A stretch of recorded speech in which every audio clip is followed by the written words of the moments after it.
प्रेमाचे नारी म्हटलं राधा राधा राधा राधा राधा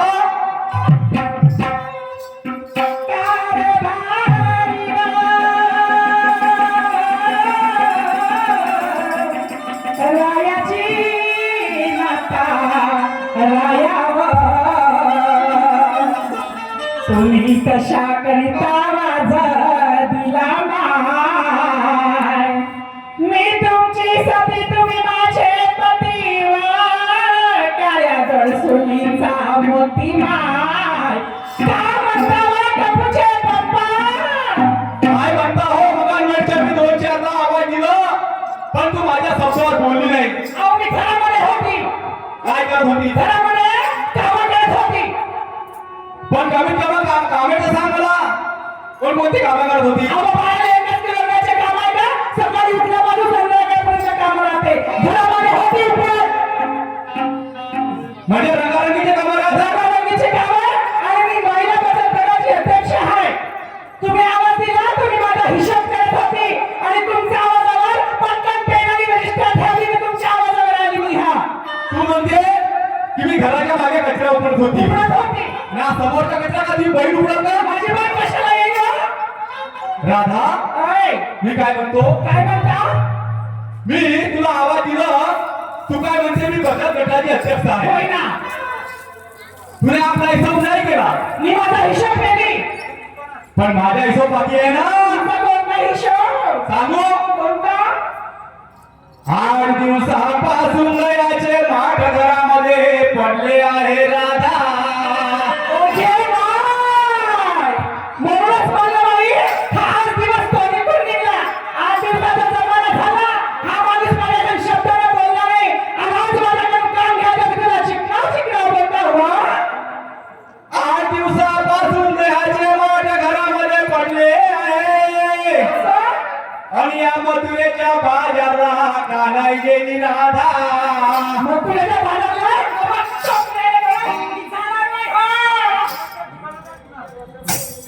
जाऊ नाही देणार काय सांगू आज दिवस झाला माझ्या पोटाची गाठ सरकली त्याचा तुम्हाला काही नाही आणि तुम्ही मला हा मार घ्यायला बाजारात जाऊन का राधा तुला माहिती आहे मी अगोदर प्रेमाने समजवतो तुम्ही प्रेमाने सांगा की तसंच सांगा मी जाणार नाही राधा तू त्या समोर मला घरवाल्याच्या उदाहरण देऊन राहिलीस की त्या पाटलाची बिल्डिंग पा कशी 2 मजली झाली आणि ह्या गळ्यात तुझ्या धोंडाने हा पा झोपड्या सगळ्या भोगपल्याने झोपले पण एक्स्ट्रा नाही टाकली ना काय म्हणते ना विकायची फिरतायची लावल्या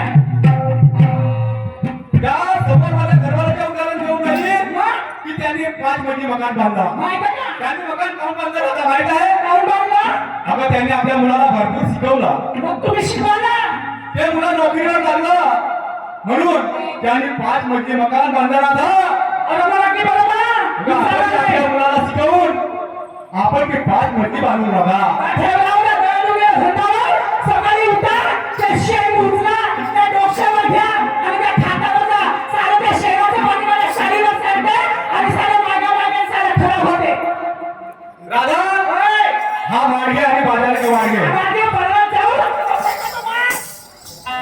मला की बरोबर मी जाणार नाही 8 दिवसापासून माझ्या पोटाची गाठ सरकली त्याचं नाही हा मार घ्यायला परत जाऊन का राया काय सांगू राया काय सांगू घसरली पोटाची गाठ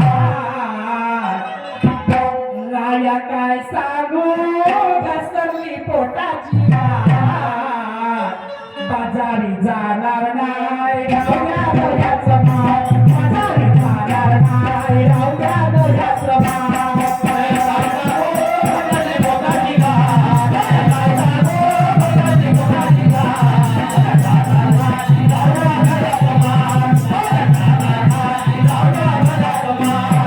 काय सांगू घसरली पोटाची गाठ काय सांगू घसरली पोटाची गाठ बाजारी जाणार नाही राहूया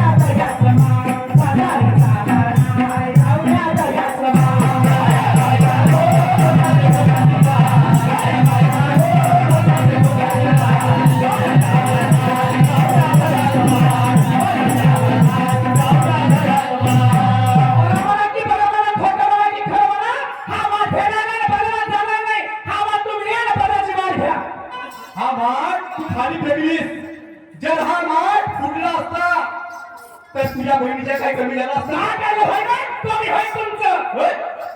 दादा होय. मी काय म्हणतोय काय म्हणता? प्रेमानं समजवतो काय म्हणतोय तुझ्या जवानी नगा माझ्या जवानीला? का झालं माझ्या जवानीला? तुझ्या जवानी नगा तुझ्या इशाऱ्यानं ग माझ्या काळजावर घातलं या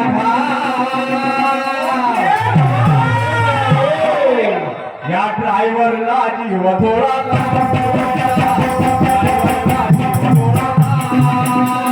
ड्रायव्हरला जीव थोडा ड्रायव्हरला जीव थोडा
माझ्या जीवाचे हाल झाले का दादा खरं सांगतो परत झालं? सांगू दादा तुझ्या बोलणे आबुळ माझ्या बोलण्यामुळे? तुझ्या वागणे आबुळ तुझ्या बोलणे आबुळ तुझ्या वागणे आबुळ माझ्या जीवाचे झाले ग जीवाचे हाल झालं म्हणते बाई, सांग आता. काहीतरी विचाराने काहीतरी विचाराने काहीतरी विचाराने काहीतरी विचाराने तुझ्या बोलण्यामुळे तुझ्या वागण्यामुळे तुझ्या बोलण्यामुळे तुझ्या वागण्यामुळे माझ्या जीवाने झालं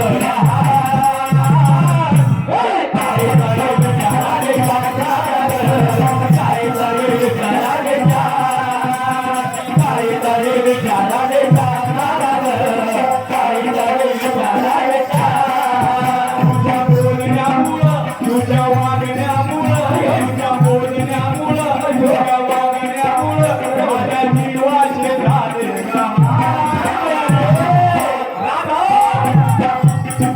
काहीतरी विचाराने काहीतरी विचाराने काहीतरी विचाराने काहीतरी विचाराने तुझ्या बोलण्यामुळे तुझ्या वागण्यामुळे तुझ्या बोलण्यामुळे तुझ्या वागण्यामुळे माझ्या जीवाचे झाले काहीतरी विचाराने काहीतरी विचाराने काहीतरी विचाराने काहीतरी विचाराने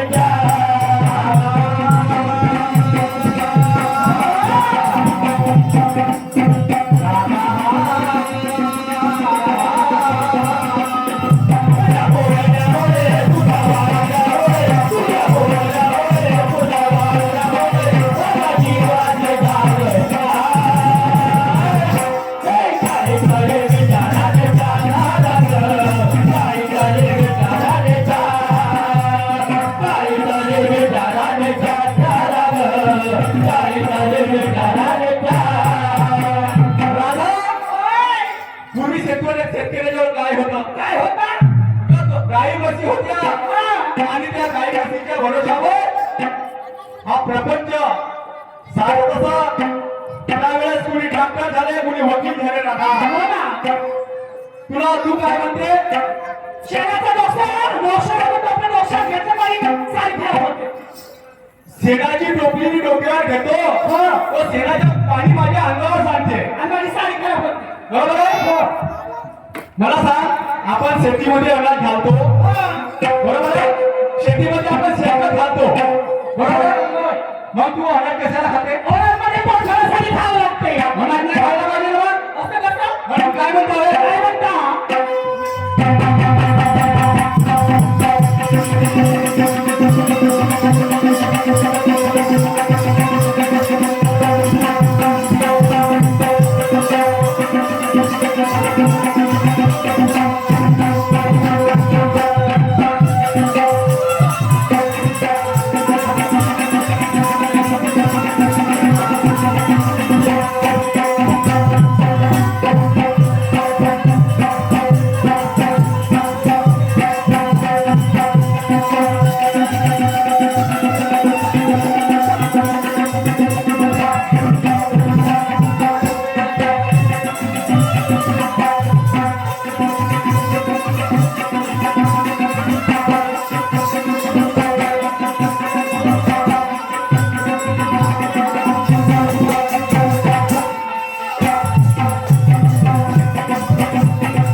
काहीतरी विचाराने छान काहीतरी विचाराने छान काहीतरी विचाराने छान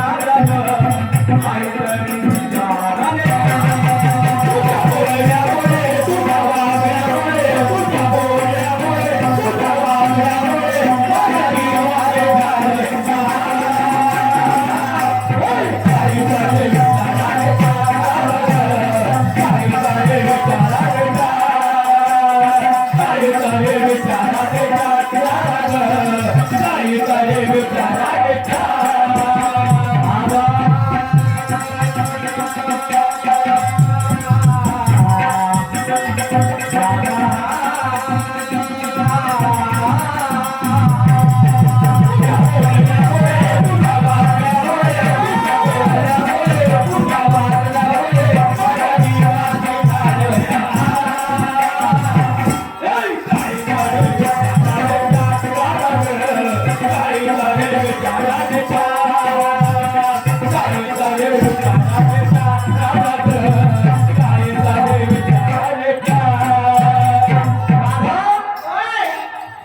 सावित्रीबाई फुले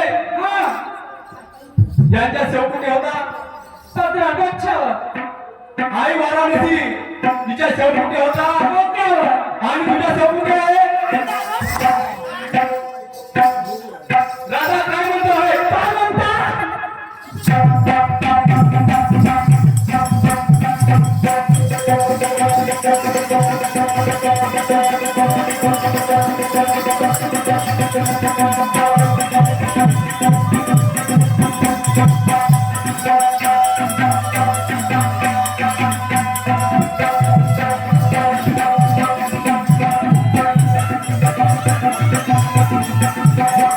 Thank you.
कधी फसल होते तर कधी होत नाही पण हा निसर्ग पण हा शेतकरी कट्टर आहे शेती नाही झाली तरी चालेल पण हा शेतकरी शेती सोडत नाही कारण त्याच्या पोट त्या शेतीवर असते राधा म्हणून काय म्हणतोय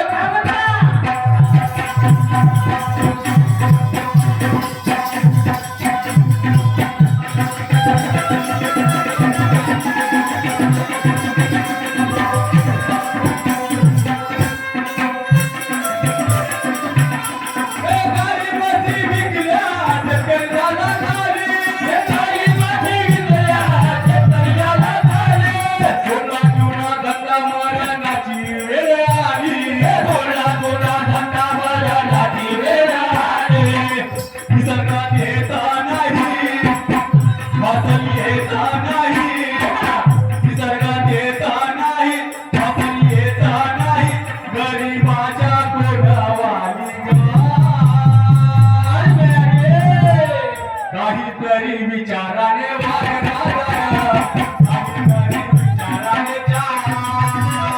काहीतरी विचाराने छान राधा काहीतरी विचार